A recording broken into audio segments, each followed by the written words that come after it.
What's going on, everybody? This is Wally here with the Misadventures, and today we are taking a look at one of the newest weapons coming out in the Name of the Tsar DLC for Battlefield 1, the Fedorov Avtomat. Let me first start by saying this rifle is badass. Wholly and truly badass. I think it is now officially claiming the title as my favorite medic gun in the game. Now, there are some flaws with it, do not get me wrong. It's not very good at range, and it has some pretty hellacious recoil to get used to in the very beginning. But I have a feeling that once that gets all ironed out, and I become a little more used to it, this gun is really going to be capable of doing some impressive work. Now, what is the Fedorov? The Fedorov is the new self-loading rifle in the medic class in Battlefield 1's Name of the Tsar.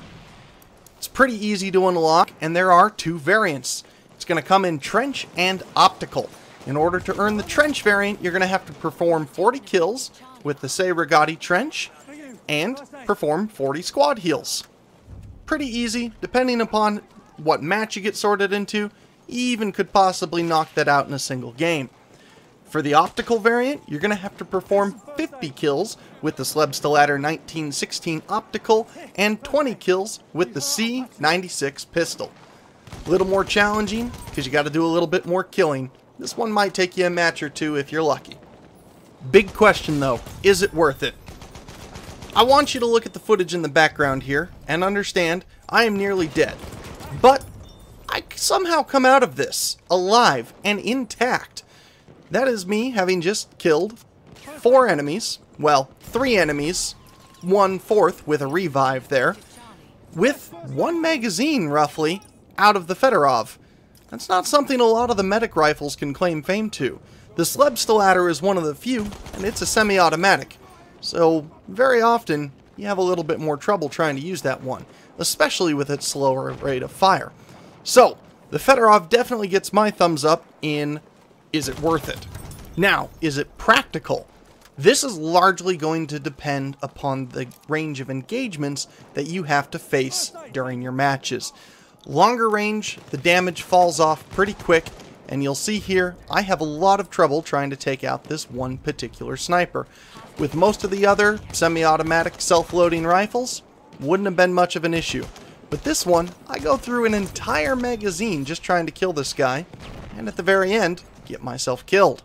But, as you'll see in this next set of footage, I wind up engaging enemies at a much closer distance, and the end result is vastly different. Quick little burst, enemy goes down, and I'm, for the most part, largely unscathed, and capable of going on and engaging a second enemy with the exact same magazine. That is definitely one of the highlights of this weapon.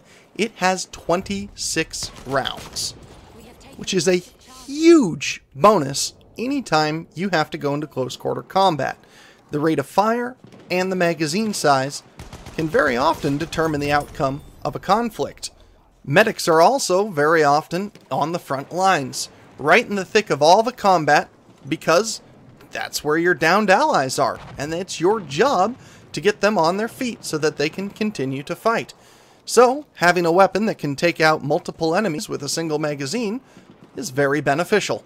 Given this, I would say it outweighs the disadvantages of being able to not engage people at range as effectively, and I would definitely give it my thumbs up for practicality as well. Now I want to take a moment here and talk about something basically purely on the aesthetic side for this weapon, and just point out there's something oddly satisfying with shooting an enemy with a gun that sounds like it belongs in the support class and handles like it belongs in the assault class.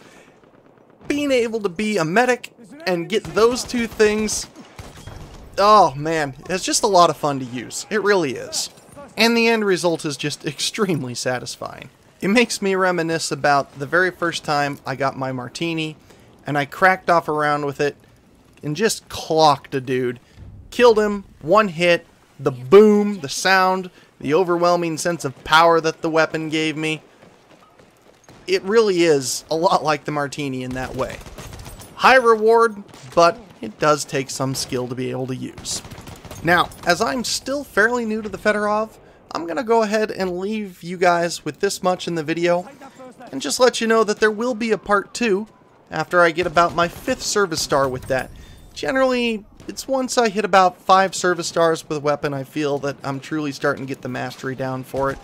Kind of the old school Battlefield 3 and Battlefield 4 level of mastery tags worth 500 kills. So, it's at that point I feel like I've got a pretty decent grip on the weapon. Be sure to stay tuned, though, for more weapon reviews coming up from the Name of the Tsar DLC weapons, as I'm going to work on trying to unlock and produce a video for them for you guys, at least one every other day. So it's going to be a week or two as we knock them all out. If there's anything that you feel I've left out or you'd like to see made mention of in future videos, be sure to leave it in the comment section below. As always, thank you very much for stopping by. If you're brand new, make sure to subscribe and ring that bell to keep up with all things new from Buff and Wally. If you're a returning subscriber, thank you very much for your patronage. Your continued support is greatly appreciated, and we certainly couldn't do it without you, and we absolutely do it for you. So, from all of us here at the Misadventures, thank you very much for watching, and we'll catch you guys after a while. P.S. In the meantime, please enjoy more awesome footage of me running around and murking dudes with the Fedorov.